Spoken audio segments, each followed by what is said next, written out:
अजून काय काय कळतं चेहऱ्यावर? चेहऱ्यावरनं आता मी जसं तुला म्हटलं ना, होमिओपॅथी. आजही काही डॉक्टर्स असे आहेत आयुर्वेदामध्ये की जे पत्रिका बघतात, तुमचं ग्रहमान बघून तुम्हाला औषधं देतात. तुम्ही चिकित्सा ऐकलीस कधी? आयुर्वेदामध्ये होते. तसंच चेहरा बघून सुद्धा तुमच्या आरोग्याबद्दल, तुमच्या हेल्थ म्हणजे सगळ्याच गोष्टींबद्दल मी सांगितलं. म्हणालो तसं आरोग्य मला थोडंसं पटू शकतं. म्हणजे पत्रिका आय एम नॉट शुअर, पण चेहरा बघून आरोग्य हा, हे थोडंसं पटेल. स्वभावाचं काय कळतं? म्हणजे लेट्स से नाक किंवा कपाळ. ओके. ह्याच्या मागे भरपूर मोठे शास्त्र आहे. तुला सांगू, सामुद्रिकामध्ये याची भरपूर वर्णन आहेत. बरं. तुमची जीभ कुठल्या रंगाची असेल किंवा तुमच्या चेहऱ्यावर आहेत ना छोटे छोटे साईन्स असतात. काहींच्या कपाळावर इथे अर्धचंद्राकृती आकार असतो, काहींच्या इथे उभ्या रेषा असतात. त्याचं मिनिंग आहे, ते त्यांनी मेन्शन केलेलं आहे. किंवा आता तू जर फेस रिडिंग वाल्यांचे कुठल्या हे बघितलेस ना, सेमिनार बघितलेस, आहे आता भारतामध्ये हळूहळू हे प्रचलित होत आहे. बरं. त्यांच्या सेमिनार्समध्ये ते गोष्टी सांगतात. आणि आमच्यात म्हणजे म्हणतो ना की कॉन्ट्राडिक्टरी का होतं, की ते जे शिकवतात आणि प्रत्यक्ष पुस्तकात आहे, याच्यात बराच फरक आहे. ओके.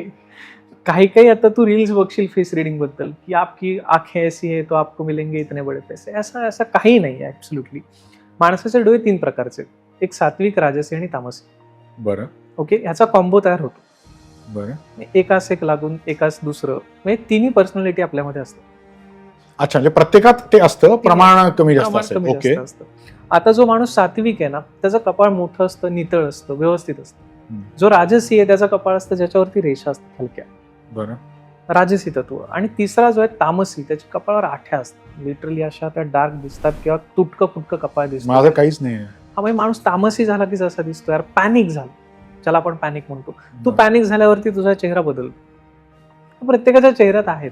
तामस म्हणजे आजाराला थोडक्यात रिफ्लेक्ट करतो, तुमच्यातल्या ज्या काही निगेटिव्ह गोष्टी आहेत त्याला ते रिफ्लेक्ट करतो. सो माणसाच्या डोळ्यांचे जे काही प्रकार आहेत किंवा चेहऱ्याचे प्रकार आहेत ते राजसी, सात्विक आणि तामसी असे तिन्ही प्रकारचे आहेत.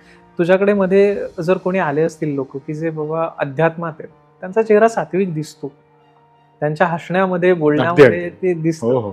आता आमचं काही तेवढी साधना नाही झाली अजून, परंतु ते जे आध्यात्मिक लोक असतात ना, त्यांच्याकडे ते तेज असतं. राजसी माणूस म्हणजे कलाकार वगैरे जी मंडळी आहेत की जे लोकांना खेचून घेतात. किंवा एक माणूस उभा असतो ज्याच्याकडे गर्दी अट्रॅक्ट होतो, तो उठून दिसतो, ते राजसी तत्व.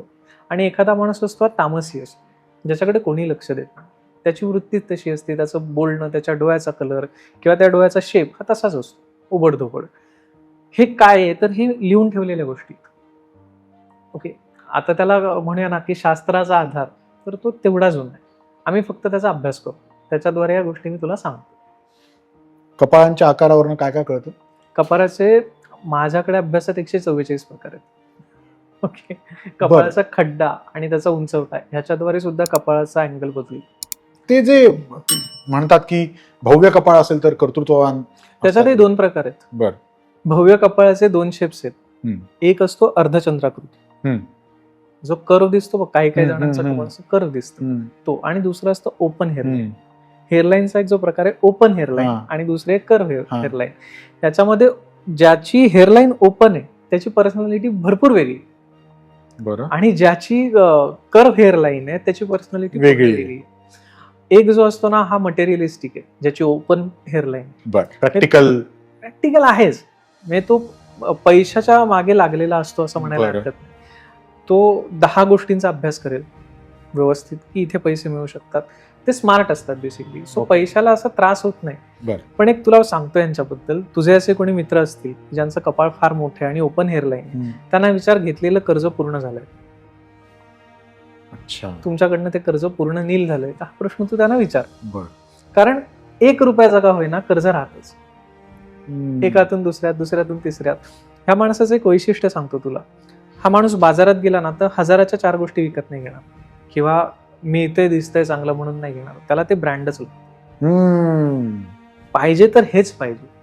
किंवा तू ती माणसं बघ, त्यांचं ड्रेसिंग सेन्स बघ, किंवा ते एखादी गोष्ट कशा प्रकारे, म्हणजे आपण म्हणतो ना की ऑरा तयार केला, तो एखादा प्रोग्राम मध्ये गेला आणि त्यांनी सगळं खेचून घेतलं वलय त्याच्याकडे, ते त्यांच्याकडे असतं. बरं. जे आपण म्हणतोय हॉरिझॉन्टल हेअरलाईन असलेले लोक, त्यांचा ड्रेसिंग सेन्स पण उत्तम असतो. त्यामुळे त्यांची छाप लगेच पडते. दुसरं, मागितल्याशिवाय सल्ला न देणं हे त्यांच्या गुणतेमध्ये वाढ करतं.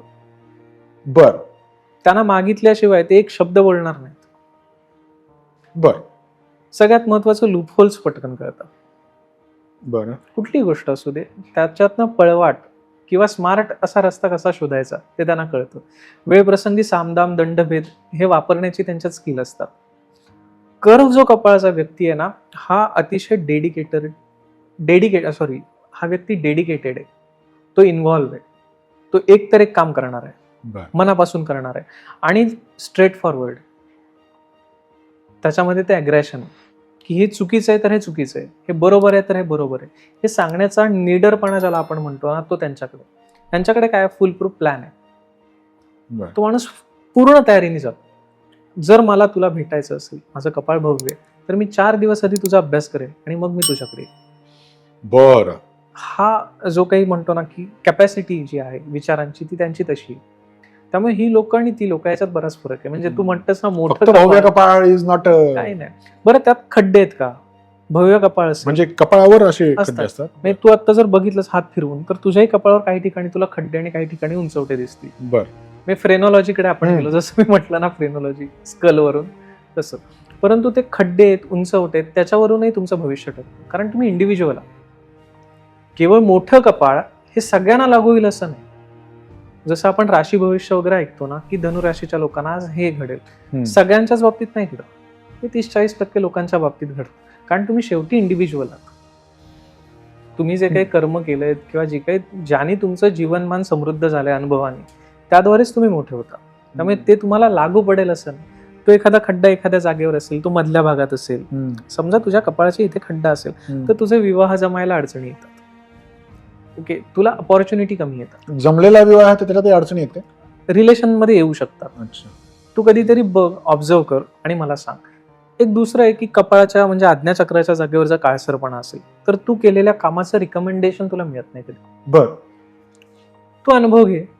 तू तुझ्या 4 मित्रांना विचार की जे म्हणतात की यार मी एवढं केलं मला काही मिळालं नाही. त्यांचं कपाळ तू ऑब्झर्व कर. अच्छा किंवा ज्यांच्या इथे खड्डा आहे, काळपटपणा आहे किंवा निस्तेज कपाळ झालंय, त्यांना तू विचार तुला अपॉर्च्युनिटी येत आहेत का? तुझ्या आयुष्यामध्ये तुला जी अपॉर्च्युनिटी हवी आहे किंवा जी तुझं कॅपॅसिटी आहे असं तू म्हणतोस, ती अपॉर्च्युनिटी तुला येते का? किंवा जनरल तुझ्या आयुष्यात नोकरी लागण्यासाठी सुद्धा जी अपॉर्च्युनिटी लागते ती तुझ्या नशिबात उपलब्ध झाली आहे का? हा प्रश्न तू त्यांना विचार. एक अतिशय चांगली मुलं आहेत की ज्यांचं पॅकेज वगैरे चांगलं आहे किंवा जे वेल सेटल्ड आहेत तरी त्यांची लग्न झालेली नाही. अशा माणसांना तू नक्की विचार नाही.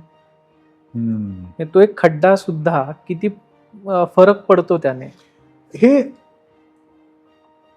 तो इश्यू आहे म्हणून खड्डा आहे म्हणून इश्यू एकमेकांना पूरक आहेत त्या गोष्टी. काही गोष्टी तुमच्या प्रारब्धात असतात, काही गोष्टी सॉल्व्ह होतात, काही म्हणजे रेमेडीजने काही गोष्टी सॉल्व्ह होतात, काही गोष्टी राहून जातात. म्हणजे एखादं औषध घेऊन तुम्ही पूर्ण बरे व्हाल असंही नसतं किंवा कधी कधी तुम्ही औषध न घेताही बरे होता. हे तर तो भाग तसा आहे. त्यामुळे खड्डे उंचवटे ह्या सगळ्याचा अभ्यास त्यात करावा लागतो. नाही, माझा प्रश्न असा आहे, कदाचित 5 वर्षांपूर्वी माझ्यात एक दोष नव्हता पण तो आता स्वभाव बदलत गेला म्हणून आता तो दोष आला, मग माझा चेहरा बदलला, असं असतं की असतं असंही चेहरा असा आहे आणि म्हणून तो दोष आला? मुळात मी जसं सुरुवातीला म्हटलं ना की 3 गुण आहेत आपले. त्या 3 गुणाद्वारे तुमची विचाराची निर्मिती होते. बरोबर. सिंपल एक समजून घेऊया की 3 गुण जे आहेत त्याद्वारे तुमच्या स्वभावाची निर्मिती होते.